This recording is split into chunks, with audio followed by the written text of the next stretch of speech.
Before reciting the Srimad Bhagavatam, which is the very means of conquest, one should offer respectful obeisances unto the personality of Godhead Narayan, unto Narayan Rishi, the supermost human being, unto Mother Saraswati, the goddess of learning, and unto Srila Vyasadeva, the author.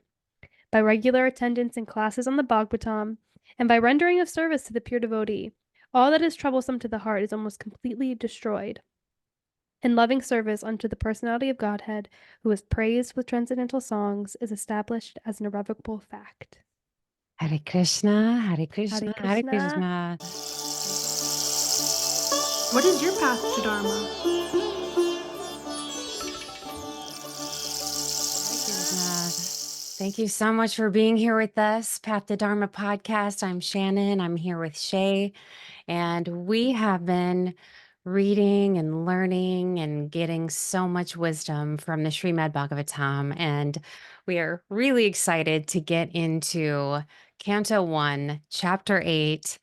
And essentially, Sutta Goswami has started to tell the story, and that's where we're at. So he's started to narrate basically the story of Krishna and the story of the Bhagavatam, which it's weird because I was so kind of caught off guard and shook actually by the events of last week, which had occurred to me. Did everyone else see that coming? Like, did everyone openly know that that's what happens to Draupadi's sons? Like eventually they Yeah, die. Probably, probably. Yeah. probably, probably. So it's likely they know like a lot of the stories, but we did stop. I have not read ahead. I have read a little bit of chapter 8 here, but it's been honestly a few weeks, and I was so like shaken by the last events that I do remember this a little bit, and I just remember it soothing my soul a little bit. So,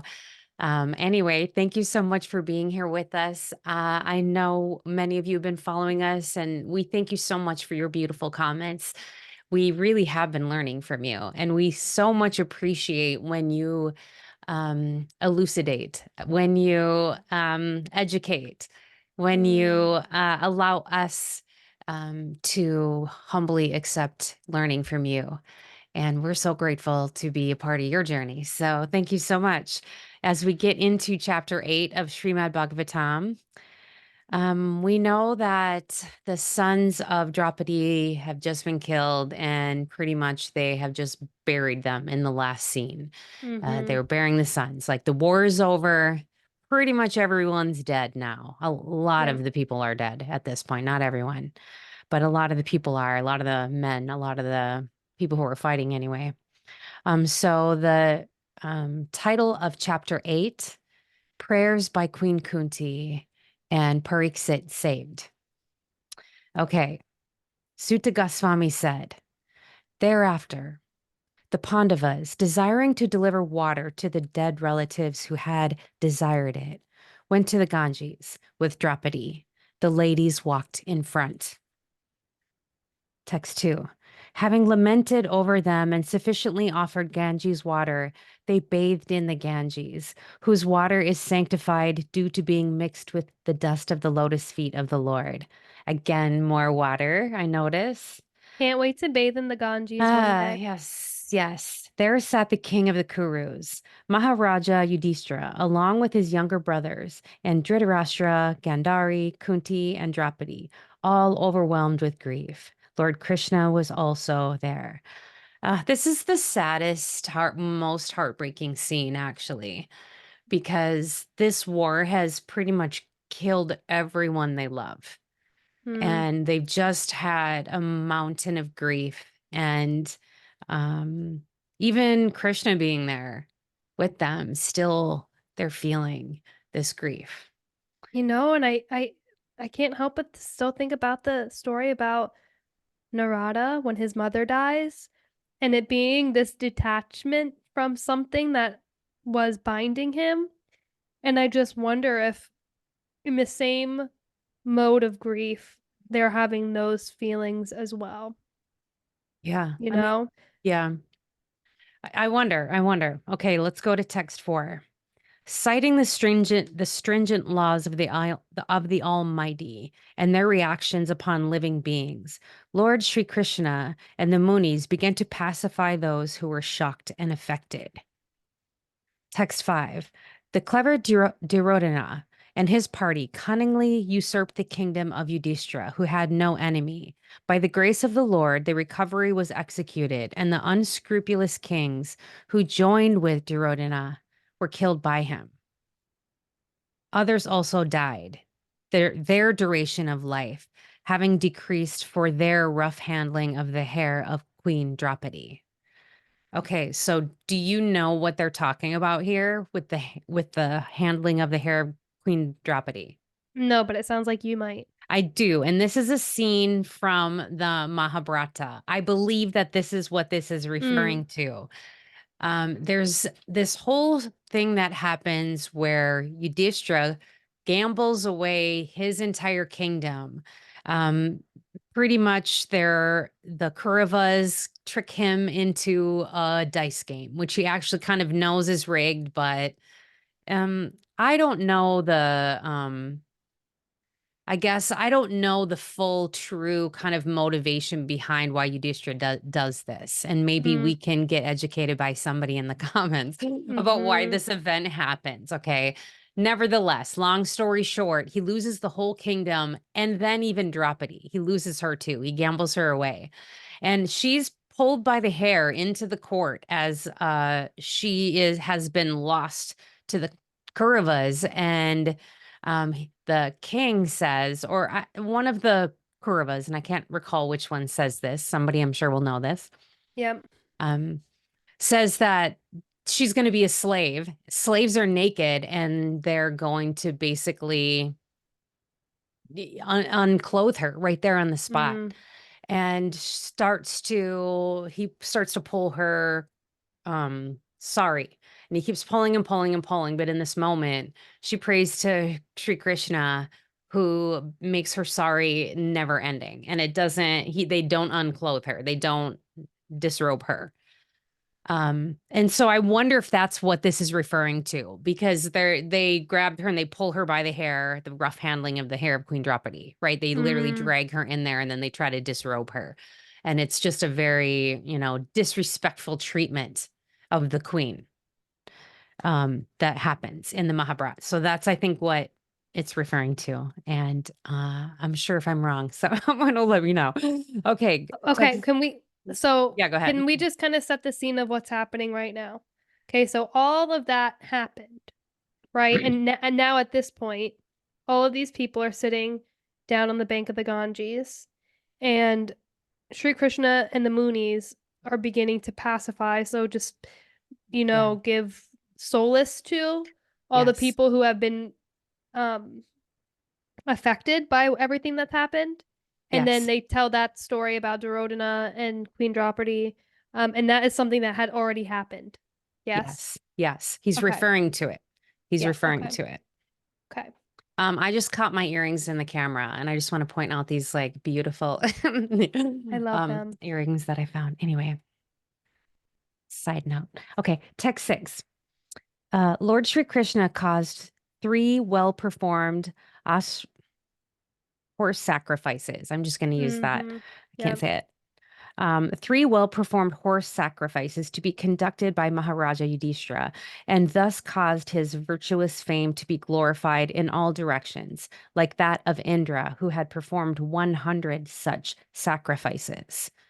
Lord Sri Krishna then prepared for his departure.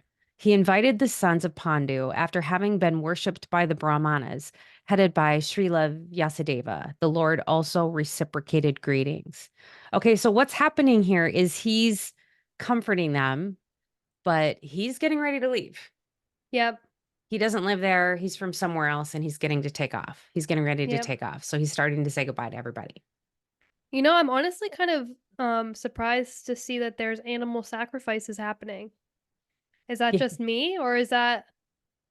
I mean, they did animal sacrifices in the Old Testament of the Bible, so I guess I was not that surprised to hear it. I mean, I didn't know that was in there, but I think I'm just surprised based on like the whole idea of nonviolence in Hatha Yoga is one of the branches, or is one of the yamas, is nonviolence. And I think that's, I mean, some people Yeah. say that's why some yogis choose to be vegetarian, in kind of support of that nonviolent notion. So yeah, that's surprising to me to see, honestly, a horse sacrifice Yeah, done by Lord Sri Krishna. someone help us out on the horse sacrifices. What's that? What's the Yeah, I significance would of love that? to hear more. Why is it a horse? And is there a Yeah, significance that it's a horse? Yeah, we I'll definitely need definitely. to more of that. Let's look some stuff up on that. Yeah, definitely. That's intriguing to me. Yeah, I agree. I agree. Okay, so Krishna is about to leave, and now we're in text 8. As soon as he seated himself on the chariot to start for Dwarka, he saw Uttara hurrying toward him in fear. Uttara, hurrying toward him in fear. Uttara said, O Lord of Lords, Lord of the universe, you are the greatest of mystics. Please protect me, for there is no one else who can save me from the clutches of death in this world of duality. Text 10, O my Lord, you are all powerful. A fiery iron arrow is coming towards me fast. My Lord, let it burn me personally if you so desire, but please do not let it burn and abort my embryo. Please do me this favor, my Lord. Wow. Who is Uttara? Do you know? Okay, so um Abhimanyu's wife, Who's according to the commentary. Read the commentary. This incident took place after the death of Abhimanyu, ah the husband of okay. Uttara. Okay. Abhimanyu's widow should have fought. Okay, I'm not going to finish that part, but um, she was pregnant, and that's why.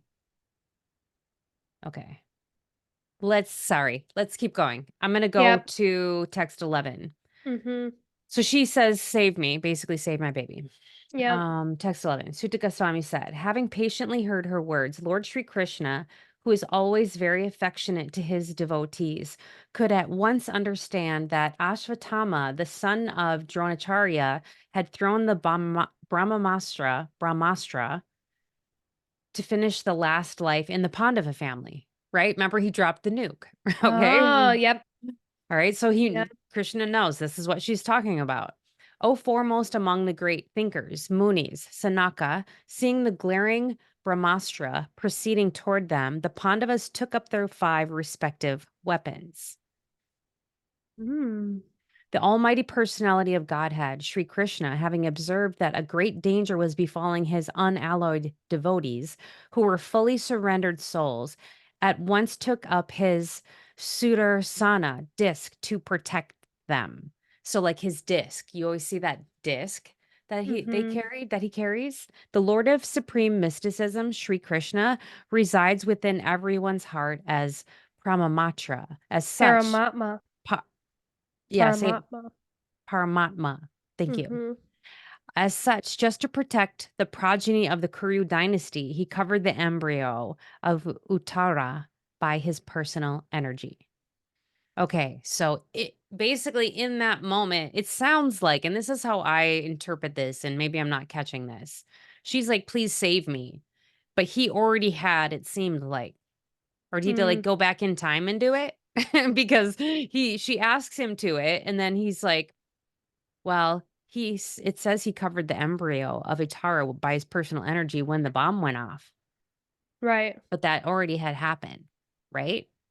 Well, some things like that seem to be sometimes the timelines of Yeah, things seem to time's not kind of real. boop back and forth. So, Help me out. Help us out, everyone, on that. Are we catching that correctly? Is it that happened all simultaneously at once? Essentially, how there is no time, but well, did he already pre-do that, knowing that she was going to ask this question?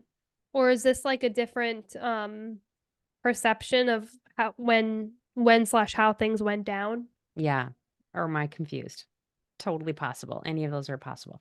Okay, text 15. O Sanaka, although the supreme Brahmastra weapon released by Asvatthama was irresistible and without check or counteraction. It was neutralized and foiled when confronted by the strength of Vishnu, Lord Mm. Krishna. Mm-hmm. Yes. I mean, isn't that such an amazing thing to know? Mm-hmm. Truly. I was facing something slightly emotionally difficult today, and I thought about Krishna, and I was like, this is easy for Krishna. You know what I'm saying? What I'm asking help with, it seems easy. Like, help me out, Krishna. Just be with me. What I love about, and some people in the comments have said, no, this is historical, like these things happened. And I agree. I'm not suggesting that they didn't happen, but at Yeah. the same time, thinking of them as this like greater metaphor for life. Yeah. I love that the first kind of conflict that they're talking about, not the first conflict, but is a nuclear weapon and how Krishna is the one who helps save his devotees. I know Arjuna had a big role of that too, but Arjuna being one of his greatest devotees. I just Right. love that, like on such a massive level, Krishna is there for us. Okay, a literal nuclear weapon was about to destroy everyone. Yeah. Um, that, like you said, in those moments of like emotional turmoil in the day to day life, calling upon Krishna, and he really can like eradicate that and bring you back. Yeah. Puts it in perspective. Yeah. Text 16. O Brahmanas, do not think this to be especially wonderful in the activities of the mysterious and infallible personality of Godhead.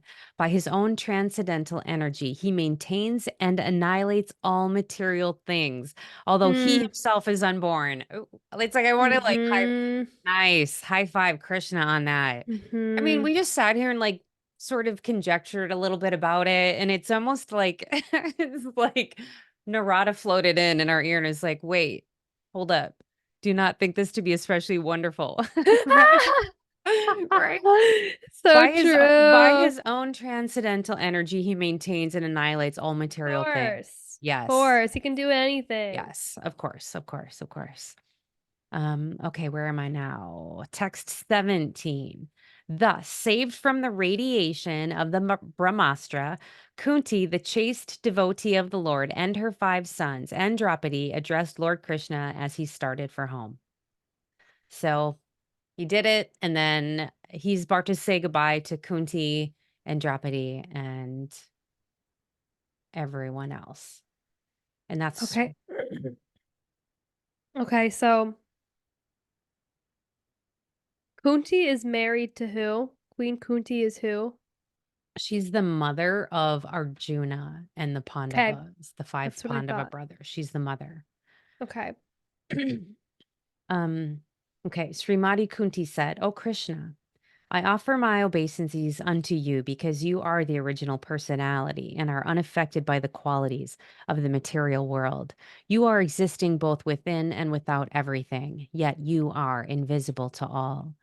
I just want to say Queen Kunti has an amazing story in the Mahabharata too. So like this woman Mm, also has been through like an epic amount of events that have happened sure. to her and her sons, and there she is there also. She's also experienced all of this. The whole war, Mm-hmm. the wipeout of everybody. Her grandsons were just killed. She had to bury them. So um so she's approaching Krishna and she's saying to him, I offer my obeisances. Um, Text 19. Being beyond the range of limited sense perception, you are the eternally irreproachable factor covered by the curtain of deluding energy. You are Mm, invisible to the foolish observer, exactly as an actor dressed as a player is not recognized. Wow. Let me say that again. You are invisible to the foolish observer, exactly as an actor dressed as a player is not recognized. I mean, we've talked about being in this divine play, yeah. these life that we're in. And it's exactly that. We're actors Yeah. and we're playing these characters. Our divine souls are inside here. Yeah. But we don't know. We don't recognize it. And I don't know that that's necessarily what she's saying here, but that's what this is making me think of. But because we know Krishna is all the things, then I can easily see what she's saying. She's like, Yeah. You're invisible to most of us. Mm-hmm. Text And 20. especially the foolish observer, Oh, especially. you know? Text 20. You yourself descend to propagate the transcendental science of devotional service unto the hearts of the advanced transcendentalists and mental speculators who are purified by being able to discriminate between matter and spirit. How then can we women know you perfectly? What a good question, Kunti comes up with an amazing question. Let me therefore offer my respectful obeisances unto the Lord, who has become the son of Vasudeva, the pleasure of Devaki, the boy of Nanda, and the other cowherd men of Vrindavan, and the enlivener of the cows and the senses. My respectful obeisances are unto you, O Lord, whose abdomen is marked with a depression like a lotus flower, who are always decorated with garlands of lotus flowers, whose glance is as cool as the lotus, and whose feet are engraved with lotuses. Mm, I love that. And we always hear about like the lotus feet of the Lord. And I was wondering about that the other day. What does this really mean? But I sort of feel like Kunti here is painting a picture, yeah, for a, sure. a beautiful picture. 23. O Rishikesh, master of the senses and lord of lords, you have released your mother, Devaki, who was long imprisoned and distressed by the envious king Kamsa, and me and my children from a series of constant dangers. My dear Krishna, your lordship has protected us from a poisoned cake, from a great fire, from cannibals, from the vicious assembly, from sufferings during our exile in the forest, and from the battle where great generals fought. And now you have saved us from the weapon of Asvatama. Mm, Oh my gosh. Now, what she says here actually blows me away. Text 25. I wish that all those calamities would happen again and again so that we would see you again and again. For seeing you means that we will no longer see repeated births and deaths. So wow. Queen Kunti is like about to actually educate us on some stuff right here. So I just want to point out, as I was saying, this woman has been through a few things now. And she Yeah. just told Krishna, I wish all those calamities would happen again and again so we could see you again and again. I mean, Because, it's such like a zoom out from yeah, human life. It really is. And just a yeah, reminder that all of this is just an illusion anyway, right. right? Yes. And it reminds me, actually, it reminds me of something I was just reading in the Bhagavad Gita about births and deaths. So Um, that's what she's talking about. If because Mm-hmm. I see you, I mean, yeah, they're probably done now. They're probably, I would hope so. Everything that Queen Kunti goes through, Yeah. Well, I mean, you think have about like mercy. on the battlefield of on the battlefield, everybody who died because they were done it upon the sight of Lord Krishna, they won't have rebirth. Right? They died in So it makes battle. sense. So it makes sense that anybody that he came across, right? Right. Okay. Text 26. My lord, your lordship can be easily approached, but only by those who are materially exhausted. One who is on the path of material progress, trying to improve himself with respectable parentage, great opulence, high education, and bodily beauty, cannot approach you Mm, with sincere feeling. Wow. mm, Only those who are materially exhausted. I heard a thing about Krishna kind of like removing everything from your life that is not needed, where it seems like he removes your attachment to some things before he shows up in your life. And I feel like you mm, and I can both attest to that, where mm, we've had to let go of things, we've lost things, there's things that we've had to face, there's been like shadow moments. And Krishna has removed some things that we were attached to out of our life so that there was room for him and him alone. And that's partially, I feel like, what's being talked about here, right? When she's saying only those by who are materially exhausted. And is that what Krishna's talking about in the Gita when he was saying, like, who goes to him it's like the people who are desperate, the people who are seeking knowledge, the people who want something. It's the people when you're finally at rock bottom and you're like, okay, All right, Krishna, I'm ready. So If only we're so stubborn as humans. Why do we have to let ourselves stubborn. get that far? Why? Well, because we came here to experience that so that We we could did. remember. I was just reading some of my journals from like 2 or 3 years ago at this point. Um, it just flopped open as I was writing in my journal from a couple of years ago. And it was a gratitude list, and of course, Krishna's on it. And of course, there were situations that occurred in my life too, a year, or two ago, where I'm just like writing, I'm so grateful for them. Yeah. And they turned out very differently than I thought they were going to, Yeah. kind of spun me into this dark night of the soul. And then kind of looking back on it today in my journal when I had Krishna right above these people and these things in my life that I've now lost.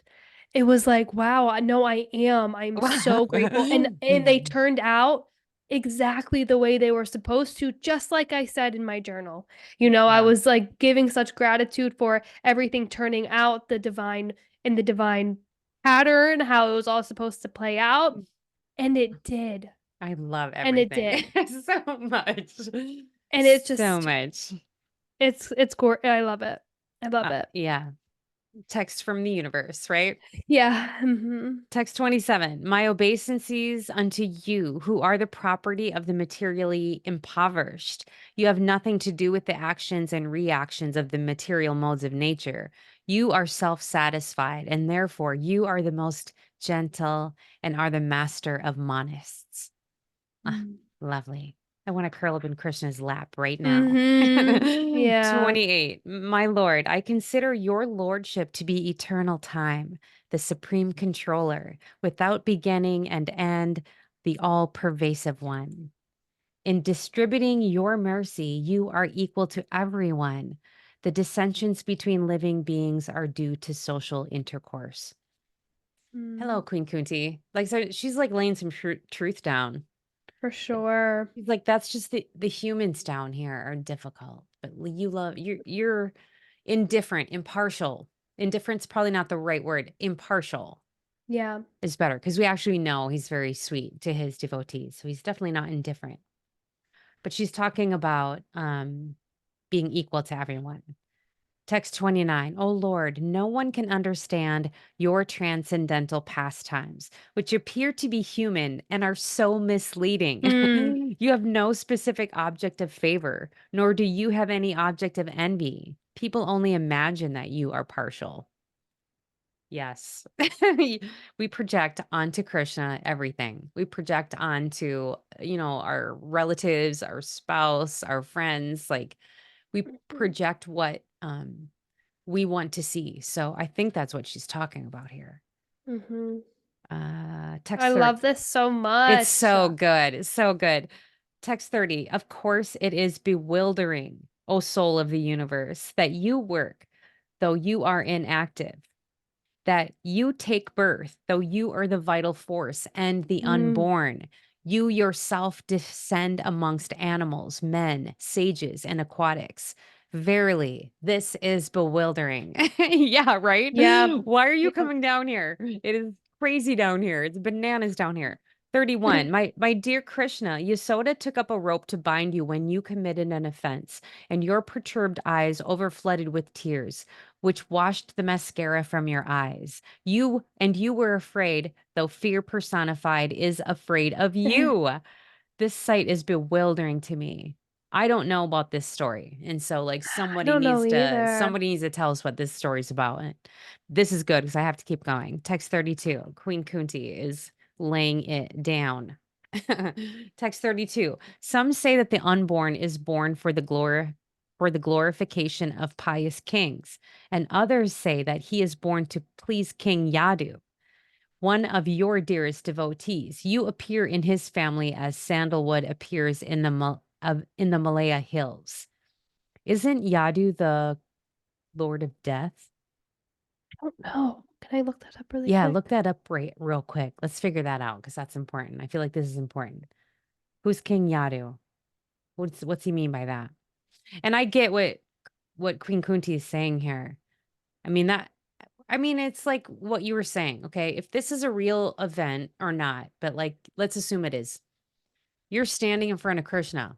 Like, what must that be like in Right? his body? No wonder she's like amazed by him. It seems like what she's saying, like everything she's saying is it's almost like his presence is contradictory to his nature. The fact that he's just sitting there in a chariot looking at her must have been completely wild. Okay, it says the Puru and the Yadu dynasties are the descendants of legendary king Pururavas, who was a famous Hindu ruler in Treta Yuga. So I don't know. All right, We'll, well, we'll someone's gonna have to help look us more. out. Yeah, Someone helps us out with that, please. we'll have to look more into that. 33. Others say that since both Vasudeva and Devaki prayed for you, you have taken your birth as their son. Undoubtedly, you are unborn, yet you take your birth for their for their welfare and to kill those who are envious of the demigods. Hmm. Text 34. Others say that the world, being overburdened like a boat at sea, is much aggrieved, and that Brahma, who is your son, prayed for you, and so you have appeared to diminish the trouble. And yet others say that you appeared to rejuvenate the devotional service of hearing, remembering, worshiping, and so on, in order that the conditioned souls suffering from material pangs might take advantage and gain liberation. O Krishna, those who continuously hear, chant, and repeat your transcendental activities, or take pleasure in others doing so, certainly see your lotus feet, which alone can stop the repetition of birth and death.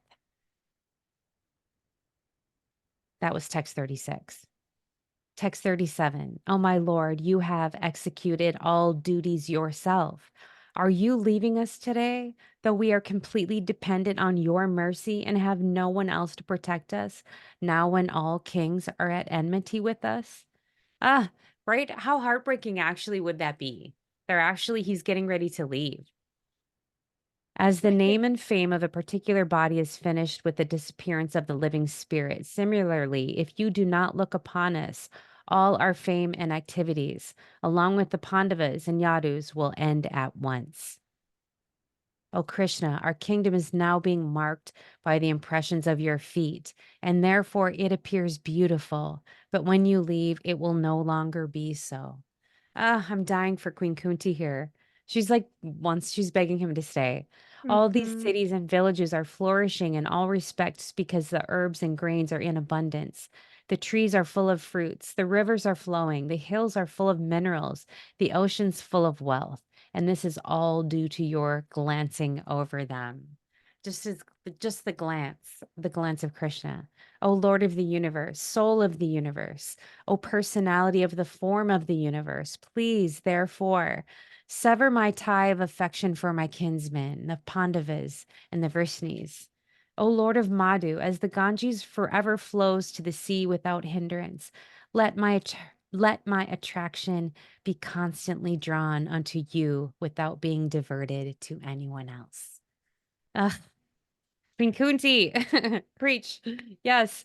O Krishna, O friend of Arjuna, O chief amongst the descendants of the Vrishni, you are the destroyer of those political parties which are disturbing elements on this earth. Your prowess never deteriorates. You are the proprietor of the transcendental abode, and you descend to relieve to relieve the distresses of the cows, the brahmanas, and the devotees. You possess all mystic powers, and you are the preceptor of the entire universe. You are the Almighty God, and I offer you my respectful obeisances. What a beautiful obeisancy she just offered him. I really My goodness. I strive to like come up with that good of a thing to say ever on my own, right? Wow. Okay. Text 44. Sutta Goswami said, the Lord, thus hearing the prayers of Kunti Devi, composed in choice words for his glorification, mildly smiled. Ah, I'm dead on that. I don't know what is it about that that kills me. Except for to just like, it feels like whatever little tiny bit of movement she made it's like she gets this mild smile from him. And to me, it's like everything. It would be everything, right? Mm-hmm. It's something, right? It's a reaction. That smile was as enchanting as his mystic power. I bet. You just like faint on the spot. Ugh. Thus, Good. I know, right? Thus accepting the prayers of Srimati Kunti Devi, the Lord subsequently informed other ladies of his departure by entering the palace of Hastinapura. But upon preparing to leave, he was stopped by King Yudhishthira, who implored him lovingly. Now, Yudhishthira is going to go beg him to stay, right? Yudhisthira. I think it's Yudhishthira. Yudhisthira. Yeah, I'm probably saying it wrong. Yudhishthira. Yes, Yudhishthira. Sorry for all the times I said it wrong up to this point. King Yudhishthira, who was much aggrieved, could not be convinced despite instructions by great sages, headed by Vyasa and the Lord Krishna himself, the performer of superhuman feats, and despite all historical evidence. King Yudhishthira, son of Dharma, overwhelmed by the death of his friends, was aggrieved just like a common materialistic man. O sages, thus deluded by affection, he began to speak. And see, I just want to back up and notice that Queen Kunti said, please sever my affection to my kinsman. And so he Yes. also is talking about he's being deluded by affection. And I think this goes back to what he says to Arjun in the Bhagavad Gita when he's like, I can't kill all these people. And he's like, what are you talking about, Krishna or Arjuna? Like, they're not even like, you can't They're kill on. them. Yeah. Yeah. They're eternal and they're just going to get another body and we're on the circle of time and we're just like, they can't even die. So I actually love this. He's saying he's deluded by affection, just something I was reading in the Puranas about being deluded by the Maya. Ugh, so good. Um, Text 48. King Yudhishthira. Am I saying it right now? I think it's Yudhisthira. Okay, well. Or Yudhishthira. Yudhisthira. The people have said you Yudhishthira. say the A, don't say the A. Yeah. I've heard it Yudhisthira. Yudhishthira. I'm going to try. Yudhishthira said, Oh, my lot, I am the most sinful man. Just see my heart, which is full of ignorance. This body, which is ultimately meant for others, has killed many, many phalanxes of men. I have killed many boys, brahmanas, well-wishers, friends, parents, preceptors, and brothers. Though I live 1,000,000 of years, I will not be relieved from the hell that awaits me for all these Mm, sins. There is no sin for a king who kills for the right cause, who is engaged in maintaining his citizens. But this injunction is not applicable to me. I have mm, killed many friends of women, and I have thus caused enmity to such an extent that it is not possible to undo it by material welfare work. As it is not possible to filter muddy water through mud or purify a wine-stained pot with wine, it is not possible to counteract the killing of men by sacrificing animals. mm. And Oh, that's actually the end of the chapter. Whoa, okay. It's like just ended like it just suddenly on me. I wasn't ready for that. I turned I the wasn't page to the ready. end. Okay, so wait a second. Can we just like pause for a second and like take in what we just read just now because that ended so unexpectedly with like the plea here, like he's in the middle of it because the next chapter actually says um the passing away of Bhishma, the presence of Lord Krishna is about to happen in chapter 9.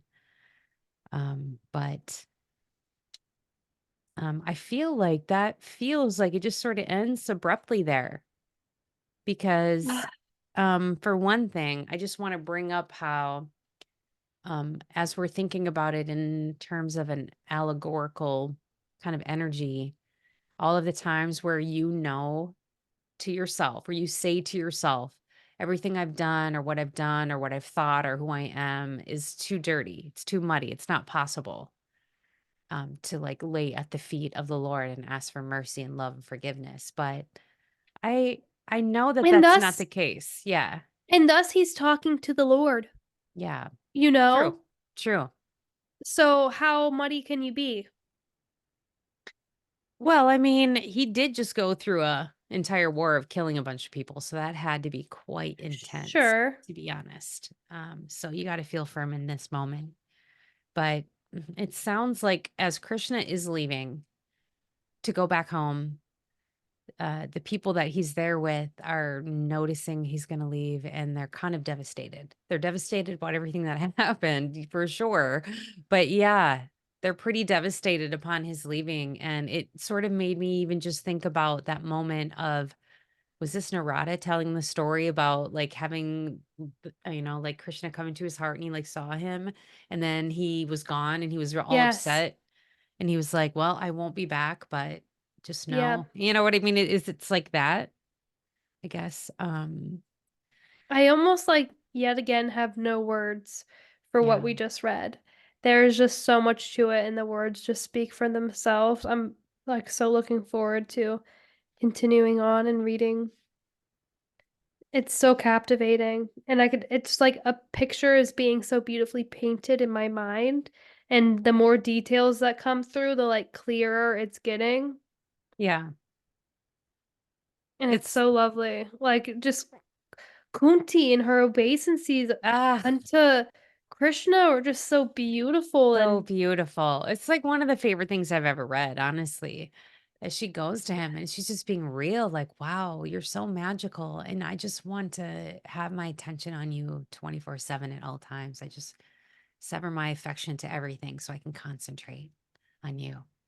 I feel that. I mean even that just that notion is like I could think about that for a while. It's actually perfect for what I looked up in the Gita and what I was reading right before this, which I'm going to read chapter 8 of the Bhagavad Gita. This is the Franklin Edgerton version I'm reading, and I'm going to read verses 1 through 7. Arjuna said, what is that Brahman? What the oversoul? What is action, O best of men? And what is called the overbeing? What is said to be the over divinity? And how and what is the over worship here in this body, slayer of Madhu? And how at the hour of death art thou to be known by men of self-control? The Blessed One said, Brahman is the supreme imperishable. The oversoul is called innate nature, that which causes the origin of states of being, the creative force, is known as action. The overbeing is the perishable condition of being, and the spirit is the over divinity. The over worship am I myself, here in the body, O best of embodied ones. And at the hour of death, on me alone meditating, leaving the body, whoso dies, to my estate he goes. There is no doubt of that. Whatsoever state of being meditating upon, he leaves the body at death. To just that he goes, son of Kunti, always being made to be in the condition of that. Therefore, at all times, think on me and fight with thought organ and consciousness fixed on me. Thou shalt go just to me without a doubt. Hare Krishna. Ugh, that Hare was Krishna. so good. So, so good. And I feel like what Krishna is saying there is kind of what Queen Kunti is going for here, right? Mhm. Just to be Yeah. able to get into the state of always thinking about Krishna in the sense of you carry him with you. Mm. And it's a joy to carry Krishna in my heart. And I'm so grateful for his presence in my life. It's overwhelming at times, actually, how beautiful it is. And it's really a joy to go through the Srimad Bhagavatam with you, Shay. Thank you so much. I know you weren't feeling too great tonight, so I did all the readings. Thank you so much. Please excuse all of my mispronunciations as No, you did perfect. usual. We're doing our best to really get the language and the words. And I feel like we're doing a little bit better. The words are coming a Yeah, little bit we are. easier the more that we say them. Yes. So what else we have going on? We've got Krishna Fan Club coming up this Saturday, right? Yeah, 7 a.m. Eastern Yes. Standard Time. So convert your time if you're elsewhere. We would love absolutely to have you. Breakfast with Shannon and Shay and Krishna and Spruce. Shannon, Shay, and Yes. Spruce. I just realized 3 S's. And Krishna Fan Club is one of our Cool. favorite lives that we do. So please join us if you can. And we are so grateful for you. Thank you so much again for your comments. I can't wait to hear all the stories that we don't know about and where to find Yes. them. And I can't wait to see what you say. So appreciate you so much. Thanks for subscribing. Thanks for liking. And we will see you next time. We'll see you in a few days, actually, Yes. at See you Krishna Fan Club. soon. Hare Krishna. Hare Krishna. Thanks for watching. Please like and subscribe.